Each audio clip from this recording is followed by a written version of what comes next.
Why student athletes are not paid to play in the NCAA. I'm going to break that down. There's lots of reasons why the NCAA won't pay. They're actually not having a big voice about the NIL regulations for retailers and a whole bunch of stuff. It's fascinating. Stay tuned.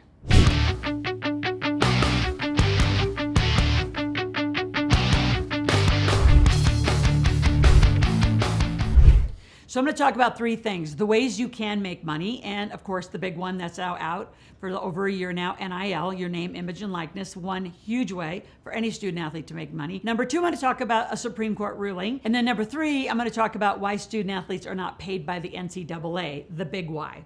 All right, so again, get a pen and paper. We have a lot to talk about. And if you're a parent out there, and even if your kid's in high school and you think that that student might go on to be a collegiate or a pro athlete, I mean, they can get NIL money right now. Name, image, and likeness is coming in as low as juniors and seniors in high school. So how can you make money if you don't get NIL money? And how do you make money if you don't have a scholarship? Because there are a lot of student athletes that are walk-ons. You got to start a side hustle. Now, we've been talking about this over and over and over in my videos. So go up to my search bar and put in side hustle, or really becoming the hustle. My definition of a side hustle and a hustle is the difference between under six figures and six figures. And if you're going to go for it in business, and I'm not talking to you student athletes, but really you parents, go for $100,000. You're going to need the money to hire the team, to do all the things. What are you student athletes? What could you do? I call it the 21st century lemonade stand. Do what you already know how to do.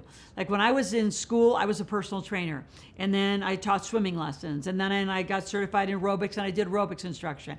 And then I moved into corporate, and I would do like large corporate contracts. I did that all in school. So all of you can do this. I have a lot of men. We just did a whole series at Georgia Southern with the football team, and we're going to continue this series of education now across any student athlete in the world if you want to join. So stay tuned for that link coming soon. My point though is we've had woodworkers, guys who cut hair. Zion, I'll give a shout out to him. He did a pressure washing business, which was really cool. He went to Costco, bought a pressure washer, and then we helped coach him through how to get up and get running. My son tutors, helps all the time in tutoring.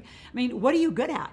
Right? I have one guy, he does window tinting, another one does car wraps, another changes oil. Like, these are just little side hustles. This is stuff to get extra money so you can have more fun in college, or better, put it away, put it in your Roth IRA. And the reason I like Roth IRAs for students, and actually your kids, when you read my Make Your Kids Millionaires book, you can get it at makeyourkidsmillionaires.com. I actually talk about employing your kids from the beginning. So if you're a parent, employ your kids, get them a Roth IRA. It's $500 a month, $6,000 a year. That's the max you can put in. Just do a simple math equation. Get a compounding calculator out. If you put $6,000 a year from 0 to 20 years old, invested between, call it 10 and 20%. I mean, you have that kid so far underway of becoming a millionaire. And yes, they can't touch their money till later. It drives them crazy. I love when one of the football players called me and said, Loral, I got $500. And I said, you can have $250, put the other $250 in your Roth. They're like, yeah, but I don't get it till I'm old. They said that's the point. See, most pro athletes are broke. There's only about 3% that make it. So I want to solve that problem. And you're going to hear more and more about us solving that problem of athletes. I don't care which sport they're in. I'm starting to work with a boxer, starting to work with a tennis athlete, a track athlete.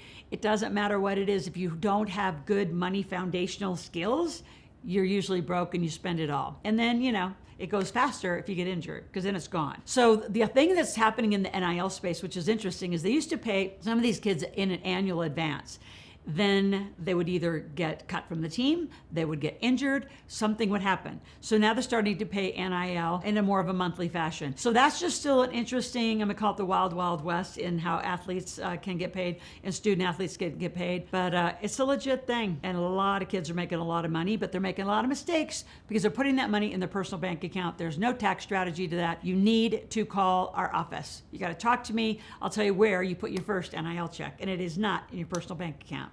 So parents, let's go. Now, number two. So before I talk about the Supreme Court ruling, a few more things on the NIL. Name, image, and likeness. You can all have a database. Now, here's what's interesting.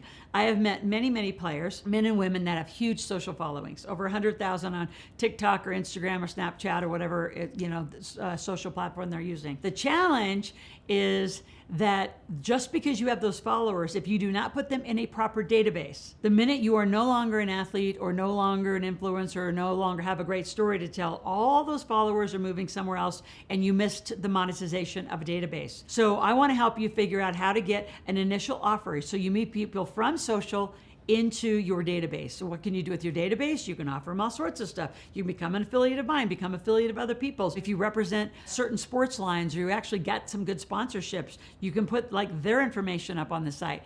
There are so many ways that you're doing it wrong. I see it all the time as I go from different schools and different athletic departments and watching you kids. It's great to have the followers, but take the followers into a database that you can have for the rest of your life. When I was 21 years old, I started tracking a database. What is that? Every name, every phone number, every email. Now that we just launched the book, I have tens of thousands of addresses that now I can send out gifts, cards, postcards. Stay tuned. You're going to get a lot more of that going on because all of this online marketing is getting lost in the volume of messaging that's out there. So for a lot of you, your brand is so critical. The other thing I would just tell you young athletes is your resume is your social media profile. And if you do not think that scouts, that talent agencies, athletic agencies aren't watching all the way back to the character of who you were when you were, you've got a huge history and you cannot delete the internet. So parents, pay attention. Athletes, pay attention to what you're posting. And usually your athletic department or your coaching staff will have some restrictions around what you can and can't post just to protect the school. So lots of interesting stuff in that category. I love it. Stay tuned for more. There are so many student athletes that are going to make a lot of money in NIL and they're going to blow it. So what was the point?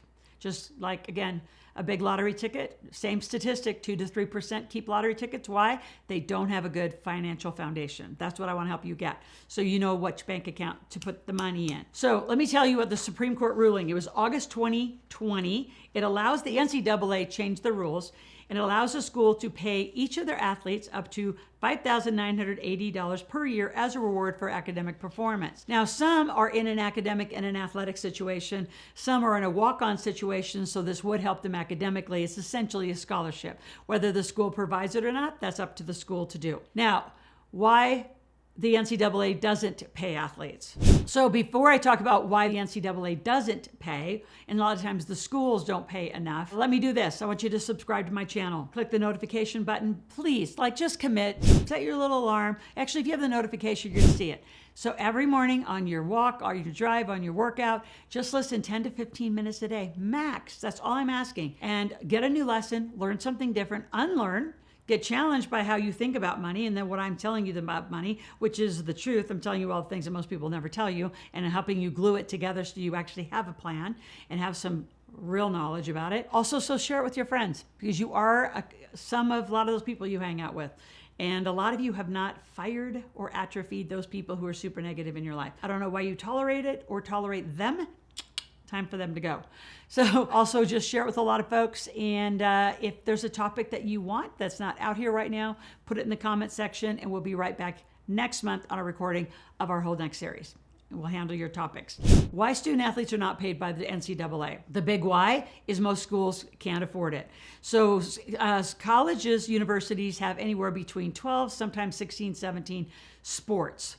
Right? So you take that times how many people, like the football team usually is about on average around 120 men. Basketball teams, 15 to 20, right? Women's basketball teams, 15 to 20. So if you're looking across the board and saying how many student athletes, how many hundreds, if not thousands there are in the school, they're going to give it to them as scholarships. Now, the NIL is a little interesting because some of the kids and their parents have got out and got really aggressive, set up a website, got out on social and did a bunch of followers. Big mistake they're making. They're not making followers into a monetized database. Cannot wait to teach you that. Call our office. We'll put our office number below. Say, I want to learn what Loral's talking about on a monetized database. Or go in my search bar. I got a whole bunch of content about it and why it's just absolutely pivotal for you to do that. So you have to think about, the NCAA in a sporting event.